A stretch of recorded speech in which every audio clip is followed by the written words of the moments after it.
নমস্কার বন্ধুরা, কেমন আছো সবাই? আশা করি যে যেখানে আছো ভালো আছো, সুস্থ আছো। তোমাদের আশীর্বাদে আমরা এখন একটু ভালো আছি। আজ 12 দিন হয়ে গেল আলপনা বোন আমাদের মাঝে আর নেই।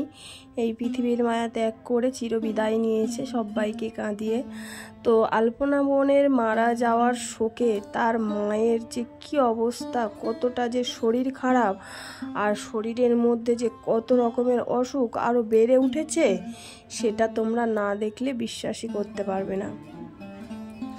আলপনা বোনের মা কিছুতেই মেনে নিতে পারছে না যে তার সন্তান তার কাছে নেই। এটা একজন মায়ের পক্ষে মেনে নেওয়াও সম্ভব নয়। আলপনার মা এটাই বলতে চাইছে যে তার সন্তান তার চারিপাশে আছে, তার থেকে চিরবিদায় নিয়ে চলে যায়নি। তো আলপনা বোনের আমরা আর হাসির এই ফানি ভিডিওগুলো আর দেখতে পারবো না। এই হাসি খুশি মুখটা আর কোনো দিন আমাদের সামনে এসে হাসির ভিডিও করে আমাদেরকে হাসাতে মন জয় করতে আর পারবে না। তো ওরা খুব অল্প সময়ের মধ্যে ইউটিউবে এসে সাফল্য অর্জন করেছিল। 2023 সালে ওরা প্রথম ইউটিউব চ্যানেল খোলে। তো 1 বছরের মধ্যেই ওরা খুব তাড়াতাড়ি সকলের মন জয় করে এবং সাফল্য অর্জনও করে। আর আলপনা বোনের মা এতটাই ভেঙে পড়েছে যে আলপনার বর তাকে প্রতিশ্রুতি দিয়েছে যে সারা জীবন তাকে আঁকলে রাখবে, দেখবে, এমনকি তার নিজের বাবা মার থেকেও বেশি ভালোবাসবে তার শাশুড়ি মাকে। যতদিন বাঁচবে ততদিন আলপনার বর তার শাশুড়ি মাকে অনেক যত্ন করে ভালোবেসে তার কাছে সে রেখে দেবে। কারণ তিনি স্বামীহারা, সন্তানহারা, তারা নিজের বলতে কেউ নেই। তো আলপনার বর এটাও বলেছে, যতই আমি ভালোবাসি, যত্ন রাখি, তাও নিজের রক্ত একটা অন্য রকম। তো যতটা পারবো আমি আমার শাশুড়ি মাকে আঁকলে রাখবো, যত্ন করে রাখবো, ভালোবাসবো, নিজের বাবা মার থেকেও বেশি ভালোবাসবো।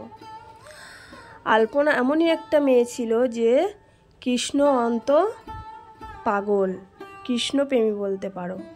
সারাদিন ভিডিও করতো, ভিডিওর ফাঁকে সারাক্ষণ গীতা ভগবত পাঠ এইসব করতো, মালা জপতো, ভোরবেলা স্নান সেরে মঙ্গল আরতি করতো, বা তার আশেপাশে যারা ছিল তাদেরকে কৃষ্ণ কথা শোনাতো, তাদেরকে কৃষ্ণ কথা শ্রবণ করিয়ে তাদেরকেও কৃষ্ণপ্রেমী করে তুলেছিল।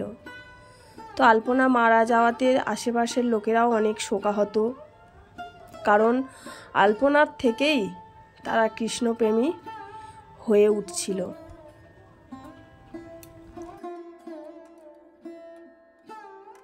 আর আলপনার একটাই ইচ্ছা ছিল, সে বৃন্দাবনে গোলকধামে যেতে চায়। সে পুনর্জন্ম নিতে চায় না, সে কৃষ্ণের চরণে সেবাদাসী হয়ে থাকতে চায়। আলপনা শ্রাদ্ধের কাজ আজকে শুক্রবার, আজকের থেকেই শুরু হয়েছে। আর আলপনাও চাইতো আর ওর বর মা ওরাও চায় যে আলপনা যাতে বৃন্দাবনের গোলকধামে তার ঠাঁই হয়। তো তোমরা যে ধর্মেরই হও না কেন, সবাই ঈশ্বরের কাছে মন প্রাণ খুলে প্রার্থনা করো আলপনা যে কৃষ্ণপ্রেমী ছিল সে যেন গোলক বৃন্দাবন ধামে তার ঠাঁই পায়।